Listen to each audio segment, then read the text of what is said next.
এই যে তোমার বাবা মা যারা কিনা তোমাকে নিয়ে স্বপ্ন দেখে, যারা কিনা তোমাকে তুমি তুমি সফল হবা এই চিন্তা ভাবনা করে প্রতিদিন তারা হচ্ছে যে জীবন দুনিয়ার সাথে সংগ্রাম করে তোমার সমস্ত প্রয়োজন মেটাচ্ছে, তাদের কথা কি একবারও ভাবছো? তাদের চোখের পানি কি তুমি কোনোদিন দেখছো? তোমার মা তুমি ব্যর্থ হলে আড়ালে যে তোমার মায়ের চোখের পানি পড়ে, তোমার জন্য যে তোমার বাবার চোখের পানি পড়ে, এই জিনিসটা কি কখনো দেখছো? এই জিনিসটা কি কখনো তুমি উপলব্ধি করছো? এই জিনিসটা যদি তুমি উপলব্ধি করো, তাহলে আজকেই তুমি পড়ার টেবিলে বসবা।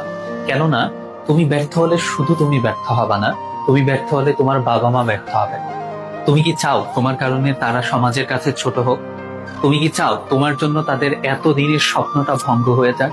তোমার বাবা হয়তোবা স্বপ্ন দেখেছে আমার ছেলে বড় হয়ে একজন ডক্টর হবে, হয়তোবা তোমার মা স্বপ্ন তুমি হবে আইনজীবী, হয়তোবা তারা স্বপ্ন দেখেছে তুমি বাংলাদেশের সর্বোচ্চ বিদ্যাপীঠে পড়বে। কিন্তু শুধুমাত্র তোমার অবহেলার কারণে এই লোকগুলোর স্বপ্ন তুমি ভেঙে দিও না। এই লোকগুলোকে তোমার আড়ালে চোখের পানি ফেলতে বাধ্য করো না। কেননা তারা তিলে তিলে স্বপ্ন দেখেছে, তোমাকে নিয়ে স্বপ্ন দেখেছে। এন্ড তুমি যদি চান্স পাও না, বিশ্বাস করো, দুনিয়ার সবচেয়ে বেশি খুশি হবে তোমার বাবা মা। মানে তারা, তুমি সফল হলে তাদের কোনো স্বার্থ নাই। মানে তুমি সফল হলে দুনিয়ার সবার কোনো না কোনো স্বার্থ থাকতে পারে, কিন্তু তোমার বাবা মা নিঃস্বার্থ ভাবে চায় যে তুমি সফল হও।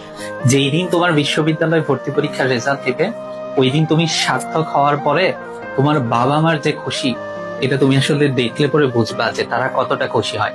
আমার একটা করে ভার্সিটি রেজাল্ট দিত আর আমি চান্স পাইতাম, আর আমি আসলে দেখতাম ছোট বাচ্চাদের মতো খুশি হচ্ছে আমার বাবা মা। এই জিনিসটার জন্য হইলেও তুমি পড়াশোনা করো।